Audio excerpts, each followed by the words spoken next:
Hey, what's up guys and welcome back to my YouTube channel Barry Developers. I hope you guys doing well. So today we're going to talk about text formatting in Bootstrap. आज की इस video हम बात करने वाले हैं जो text formatting होती है ना Bootstrap में, वो किस तरह से डिफाइन कर रखा है Bootstrap के अंदर जो इनबिल्ट क्लासेस होती हैं। वीडियो शुरू करने से पहले आप लोगों से रिक्वेस्ट है, अगर आप लोगों ने मेरे चैनल को सब्सक्राइब नहीं कर रखा तो प्लीज मेरे चैनल को सब्सक्राइब कर लें, बिकॉज ये हमारा फुल स्टैक वेब डेवलपमेंट का कोर्स चल रहा है। इसके बाद हम फ्रीलांसिंग को कंटिन्यू करेंगे। तो अब हम बात करने वाले हैं टेक्स्ट फॉर्मेटिंग के बारे में कि कौन कौन से टैग है जिनको हम कवर करने वाले हैं। यहाँ पे आप देख सकते हैं, एक है हमारे पास text left, text right, text centre, जो कि हम आम सीएसएस में क्या करते थे, हम एक फुल लिखना पड़ता था, text align centre, text align right, text align left, मतलब कितना ज्यादा लिखना पड़ता था। लेकिन बूटस्ट्रैप में हम इन शॉर्ट की से उनको कॉल कर सकते हैं।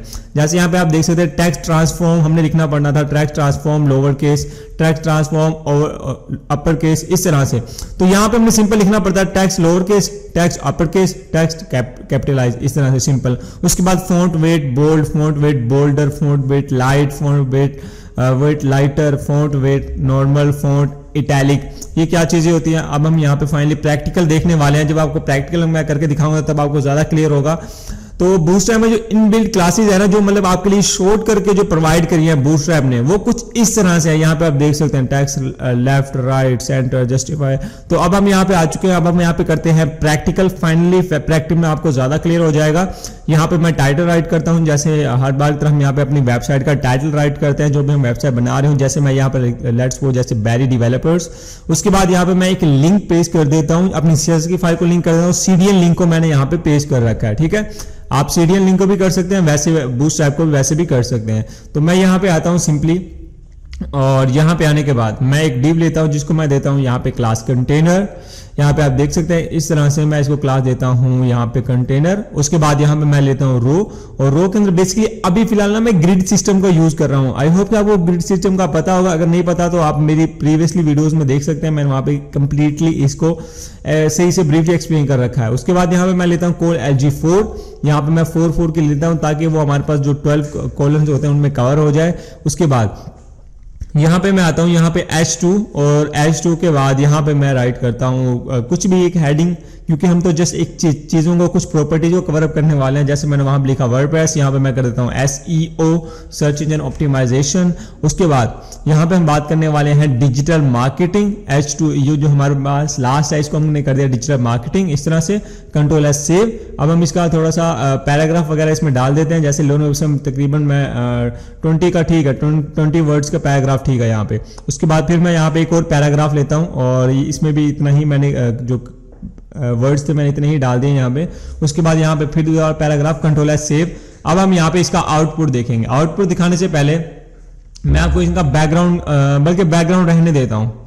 सबका हमें बैकग्राउंड कलर डेंजर करना पड़ेगा, तो इससे अच्छा हम इसको रहने ही देते हैं। पहले हम इसका आउटपुट वैसे देख लेते हैं। Control R refresh. तो अब आप यहाँ पे देख सकते हैं मेरे पास कुछ इस तरह से आ चुका है, लेकिन हमें ऊपर से पैडिंग चाहिए थोड़ी। तो मैं पहले कंटेनर को थोड़ी पैडिंग देता हूँ, अगर मुझे जरूरत पड़ी तो फिर मैं रो को भी पैडिंग दे दूंगा। Control S save, control R refresh.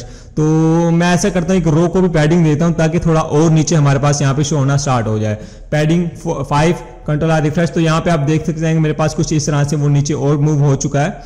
उसके बाद यहाँ पे हम करते हैं भाई अपने जो टेक्स्ट की प्रॉपर्टीज है उनका use. Text centre, control S save, control R refresh. तो यहाँ पे आप चेक कर सकते हैं मेरा कंप्लीटली टेक्स्ट सेंटर में आ चुका, जितना भी रो के अंदर था वो वाला। उसके बाद यहाँ पे जैसे मैं टेक्स्ट राइट करता हूँ, control S save, control R refresh. तो यहाँ पे आप चेक कर सकते हैं मेरे पास राइट की तरफ मूव कर चुका है। जितना भी हमारा कंटेंट था ना, जितना भी हमारे पैराग्राफ थे, वो सब हमारे पास राइट साइड पे हो चुके हैं। उसके बाद टेक्स्ट लेफ्ट करता हूँ, वो तो बाय डिफॉल्ट पहले ही लेफ्ट में था, इस तरह से। उसके बाद यहाँ पे एक और वैल्यू होती है जिसको हम कहते हैं टेक्स्ट जस्टिफाई। यहाँ पे आप चेक कर सकते हैं control S save, control R refresh. तो यहाँ पे आप चेक कर सकते हैं जस्टिफाई में भी हमारा जो टेक्स्ट था वो चेंज हो चुका है, उसमें कन्वर्ट हो चुका है। उसके बाद यहाँ पे हम आते हैं, और यहाँ पे हम ऐसा करते हैं इन जो पैराग्राफ है ना, जो हमारे पास जितने भी ये पैराग्राफ वगैरह हैं, बल्कि इन कॉलम्स वगैरह को, इनको हम कर देते हैं BG डार्क। और उसके बाद यहाँ पे हम कर देते हैं PY, और उसके बाद हम यहाँ पे कर देते हैं PX। ये मैंने आप लोगों को लास्ट की वीडियो में भी कॉन्सेप्ट काफ़ी अच्छे से क्लियर किया था। अगर आप लोगों ने वो लास्ट की वीडियो नहीं देखी तो प्लीज़ उसको लास्ट भी देख लें। तो यहाँ पे आप चेक कर सकते हैं कुछ इस तरह से मेरे पास अप्लाई हो चुका है, लेकिन हम ट्राई करते हैं कि हम जस्ट पैराग्राफ को ही वहाँ पे बैकग्राउंड कलर दे, बाकियों को हम रहने देते हैं। जस्ट पैराग्राफ को हम यहाँ पे कलर देंगे। इनको मैं यहाँ पे सिंपली यहाँ से हटाऊंगा। तो यहाँ पे अब देखिए जैसे मैं रिस्पॉन्सिवनेस में दिखाऊं ना, यहाँ पे अलग अलग तो शो होते हैं, यहाँ पे आप चेक करें अलग अलग तो हमारे पास यहाँ पे शो होते हैं, लेकिन हम चाहिए कि हम पैराग्राफ और जस्ट पैराग्राफ में ही हम इनको अप्लाई करें। तो उसके लिए हम क्या करेंगे, यहाँ पे हम उसके लिए कंप्लीटली सबके सबको यहाँ पे हम सिलेक्ट कर लेंगे, इनको सिंपली यहाँ से हम कॉपी करेंगे इतना, ठीक है इतना, और उसके बाद यहाँ पे हम आते हैं पैराग्राफ के अंदर और इसको भी सिलेक्ट करते हैं, इसको भी सिलेक्ट करते हैं, सिंपली इसको एक देते हैं एक क्लास और क्लास के अंदर इसको पेस्ट कर देते हैं सिंपली, कंट्रोल एस सेव, उसके बाद कंट्रोल आर रिफ्रेश। तो यहाँ पे आप चेक कर सकते हैं मेरे पास कुछ इस तरह से अप्लाई हो चुका है, लेकिन जो टेक्स्ट है ना वो नजर नहीं आ रहा। उसके लिए हमें टेक्स्ट व्हाइट करना पड़ेगा। यहाँ पे हमारे पैराग्राफ में यहाँ पे मैंने कर दिया text white, control S save, उसके बाद कंट्रोल आर रिफ्रेश। तो यहाँ पे आप चेक कर सकते हैं मेरे पास जो टेक्स्ट था मेरा वो व्हाइट में कन्वर्ट हो चुका है इस तरह से। उसके बाद यहाँ पे अब मैं आप लोगों को दिखाने वाला जो लास्ट वाला जो पैराग्राफ है उसको मैं देता हूं जैसे टेक्स्ट जस्टिफाई, इनको मैं अलग अलग दूंगा, control S save, control R refresh. तो यहाँ पे आप चेक कर सकते हैं, ये देखें पूरी डिव का ना ये मतलब कि उसके स्ट्रेच हो जाता है फुल, राइट से लेफ्ट से हल्की हल्की पैडिंग छोड़ देता है, अदरवाइज वो फुल डिव को घेर लेता है जस्टिफाई में। उसके बाद यहाँ पे हम करते हैं इसको टेक्स्ट राइट साइड पे हम इसको कर देंगे, उसके बाद यहाँ पे हम टेक्स्ट लेफ्ट कर देंगे, इस तरह से लेफ्ट कर दें, आप सेंटर कर दें, वट एवर।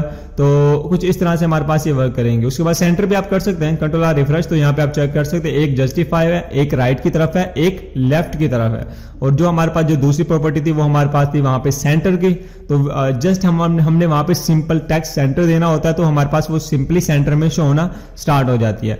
अब मैं ऐसा करता हूं इनको कंप्लीटली यहां से हटा देता हूं, सिंपली ये मैंने इनको हटा दिया यहां पे, और उसके बाद मैं यहां पे इस वाले CL को भी यहां से हटा देता हूं, वरना एरर आ जाएगा मेरे पास वहां पे। Control S save, control R refresh. तो यहाँ पे आप चेक कर सकते हैं मेरे पास कुछ इस तरह से ये अप्लाई हो चुके हैं ये सारी चीजें। उसके बाद अब मैं आपको रिस्पॉन्सिवनेस में दिखाता हूं, जैसे मैंने यहां पे लिखा टेक्स्ट LG यहाँ पे right, text LG right, control S save, control R refresh. तो आप यहाँ पे देखें जैसे इंस्पेक्ट पे मैं क्लिक करता हूं, जैसे मीडियम स्मॉल वगैरह में जाएंगे तो आप देखेंगे दोबारा से अपनी उसी पोजीशन पे आ जाएगा जिसपे बाय डिफॉल्ट पहले था। ये देखें लेफ्ट साइड पे आ गया ना वो पहले की तरह, इस तरह से, मतलब कि वो उसको ब्रेक पॉइंट हमने डिफाइन कर दिया ना, वो मीडियम से लेके LG तक हमारे पास वहां पे वो सिंपली उस डायरेक्शन में रहेगा जो हमने वहां पे उसको डिफाइन कर रखी है। उसके बाद यहाँ पे मैं आप लोगों को और करके दिखाता हूं, जैसे यहाँ पे मैं करता हूं टेक्स्ट SM सेंटर, स्मॉल में सेंटर हो जाए, control S save, control R refresh.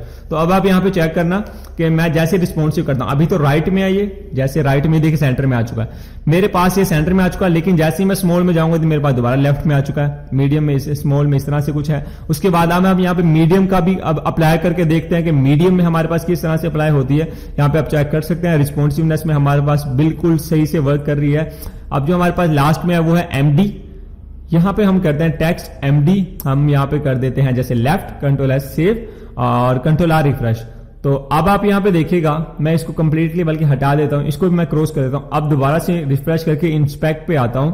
अभी देखें फिलहाल ये राइट पे है, ये जैसे ही मैं इसको मीडियम पे लेके आऊंगा तो यहाँ पे आप देखना ये देखें लेफ्ट पे आ गया, ठीक है। जैसे ही स्मॉल में जाऊंगा सेंटर में आ गया, ये चेक करें, स्मॉल में आ गया, सेंटर में आ गया। तो यहाँ पे आप इस तरह से भी अब चीजों को एडजस्ट कर सकते हैं, अलग अलग ब्रेक पॉइंट्स पे भी आप इस तरह से उनको डिफाइन कर सकते हैं चीजों को।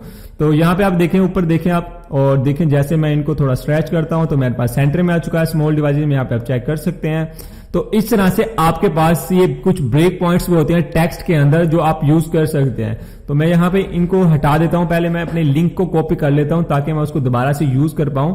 अब यहाँ पे इसको मैंने कॉपी करा, इसको कंप्लीटली हटा देता हूं। अब हम दूसरी प्रॉपर्टीज की तरफ मूव करते हैं। तो यहाँ पे मैं टाइटल को रीनेम कर देता हूं, यहाँ पे मैं कर देता हूं बैरी डेवलपर्स पहले की तरह, और उसके बाद यहाँ पे मैं अपने लिंक को भी पेस्ट कर देता हूं इस तरह से, जो CDN लिंक है मेरे पास।